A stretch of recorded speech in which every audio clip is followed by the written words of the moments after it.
You know, one of the buzzwords going around right now about video is storytelling and the importance of storytelling. And I'm here to tell you, all the buzz is right. And today I am so excited to bring part of an interview I did with probably one of the master storytellers that's ever been in Hollywood. His name is Jeff Bartsch. He's the head of Story Greenlight, and he's been an editor for ABC and NBC and Fox and Disney and ESPN and MTV. He even edited one of my favorite shows, American Ninja Warrior. But right now, take it away, Jeff. Story Greenlight. You're the founder of something called Story Greenlight. Sure. Share what that is and how it started. Sure. Story Greenlight is my online brand. It's the business that I've been building for some years now, and frankly, it's the current iteration of everything I've been learning in business building and content creation, all through what I've been doing in my time in LA. I was there for 20 years, and thanks to COVID life, the things that everyone said we would never be able to do it remotely, it cannot be done. COVID said, well, figured out now because you're doing it remotely. And so I'm still doing some of that stuff. I'm still doing some of that stuff remotely. My focus is I'm wanting to empower people to tell their stories and to connect with their audience, to open up a new layer of impact in their content and in themselves, and surround themselves in a community of people like them who are doing exactly that. So that's what Story Greenlight is all about. And there are different ways that plays out practically. I mean, I started out by having it be a YouTube channel, and then, just a YouTube channel. And then I realized, well, if I want this to be scalable and sustainable, then there needs to be business attached to it. So then you end up spending time learning more about business and focusing on that, and realizing, well, just creating YouTube videos doesn't mean that you're building a business. A lot of people don't know that, but there's a lot that goes into building a sustainable business. Yeah. In addition to creating content. But that's the mission of Story Greenlight, is to empower content creators to level up their impact in their content and in themselves. So let's talk about something then, and folks may have already witnessed this. This may be the first time I found you, is the thing under the thing. And I know there was a video, and I'm going to link up all this in the description. There was a video that Cody Wayner did, great guy, great vlogger, where he went to LA and you guys hung out for a little bit. And then Peter McKinnon, who picked up on that. But give us a little idea of what the thing under the thing means. Sure. In a nutshell,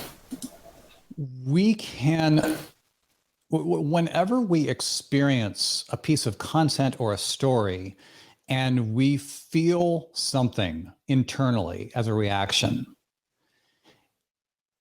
every single time that happens, it means that there is something going on under the surface that is deeper than what we're just seeing on the surface. So if we want to do something, I always use the idea of the iceberg. You see the tip of the iceberg on the surface, above the surface of the water, but then there's all the rest of this underneath it. That's the bulk of the iceberg that is underneath the surface. And that's where the weight and all the real mass and the staying power and the impact of that iceberg comes from. And so when you compare that with content, so that, for instance, that video, when Cody came out to Hollywood and we were walking up and down the streets of Hollywood, he showed the sidewalk that we were walking on, and it was the Hollywood Walk of Fame, and it's the one with the stars in the sidewalk. And so I was talking about how this, on the surface of it, this is just a sidewalk with decorations in it. That's what's on the surface. That's what we would refer to as the thing. But that sidewalk is a really big deal for a lot of people. Yeah. Because and so you start thinking about, why is that sidewalk such a big deal? Because it is a symbol. So much of this is about symbolism, which connects something to a deeper idea. And that's really what the thing under the thing is. You have this sidewalk on the streets of downtown Hollywood, but what that represents is people who reached extraordinary heights within the worlds of recording and television and film and became stars. They became famous. So it can speak to aspirations. It can speak to dreams, wanting something, wanting to have a message or becoming a star or something like that. And it can also speak, depending on who you are and where you are in your life, it can also speak, I don't have a star on the Hollywood Walk of Fame. And then what does that mean for me? Oh, boo hoo. You know, you can start going down that kind of rabbit hole, and you can attach that same sidewalk to a completely different set of ideas. And there are a lot of people who come to Hollywood with a dream of making it big, and they don't make it, and they leave. And so for many people, that same exact sidewalk with those same decorations on it doesn't represent stardom. It represents broken dreams. So the idea of the thing under the thing is, how can we as creators take the surface elements, what we're talking about, and connect those to ideas that our audience already cares about? Because if we can connect our content to things that our audience already cares about, the audience will automatically care about us, the creator. You think it's a good idea to have your audience like you and care about you and want more of your content?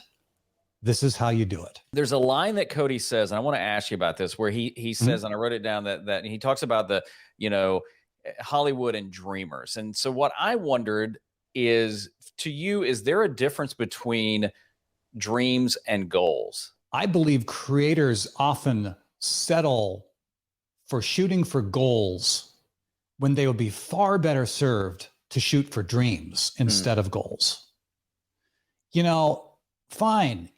So if you're a YouTube creator and you want to get 100,000 and you want to get a silver play button by getting 100,000 subscribers. Well, there are ways that you can do that. There are ways that you can do that by, there are a number of established experts saying this is the path to do this, to get picked up by the algorithm. So lots of people will get your stuff. Lots of people will subscribe. But good grief, is it really, but are you doing content that lights you up? Yeah. And do you really have the motivation to do this? Because content creation is hard. Yes. I mean, it is easy. It is easier than ever before to start and to do, but it is hard to continue and to maintain at any standard of excellence. Yep.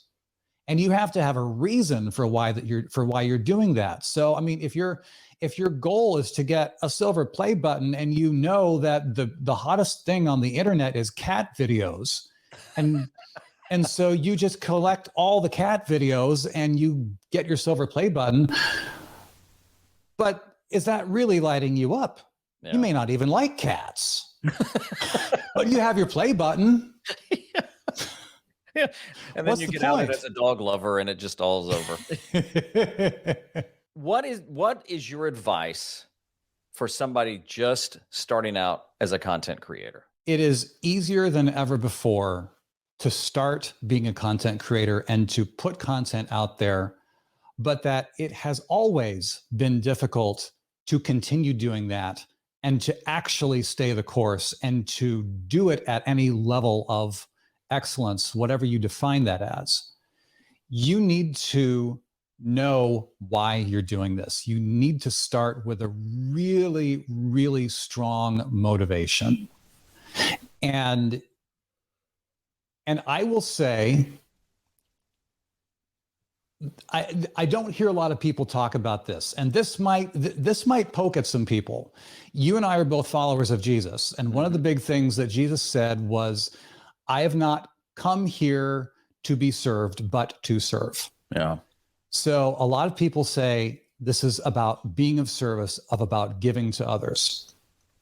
What happens is, though, there are a lot of people who say, okay, well, this is what I need to be doing. I need to give, I need to give, I need to give, I need to serve, I need to serve, I need to serve. And what happens? You are dry. You have nothing left to give.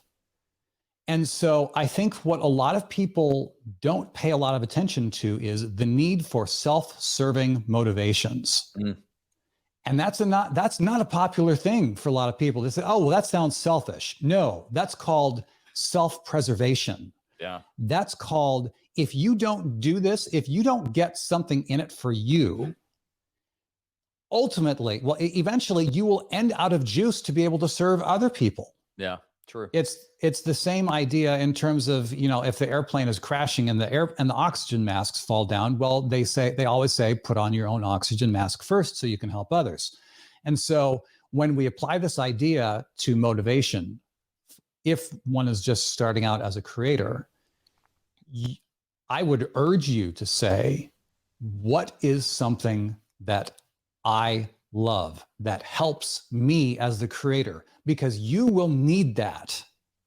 You will need that to keep feeding you and to keep motivating you so that you can be of service to others. We need to lean into our own strengths because we all have our own unique strengths. It is really tempting as content creators to try to be established, to try to be knockoffs or copies of established creators. And I'm not here to say that there's no room for being inspired by established creators. There's definitely a place for that. The thing is, in a world where, I just said it. It's like, in a world. When was the last time that line was legitimately dropped in a movie trailer? Was it 10 years ago, 15 years ago? Yeah, maybe. So yeah. Anyway, I digress. So, but in a world where I can't even say that without grinning now. Isn't that funny? Yeah. So these days when anyone can be a content creator, we can't just be a carbon copy of someone else. Otherwise, there's nothing for us to stand out in that process. There's nothing that makes us unique, nothing that makes us stand out. And so when you figure out what your own fingerprint is as a content creator, what your strengths are, what you're good at, and what you don't need to be good at, that's really something that will help you escape the trap of trying to be someone that you're not. Now, if you want more of the conversation, because we talked about a lot of other things too, make sure you check out the podcast. There's a link down below in the description, and also connect with Jeff too. Make sure you keep using your gifts so you can make an impact in the world. We'll talk next time.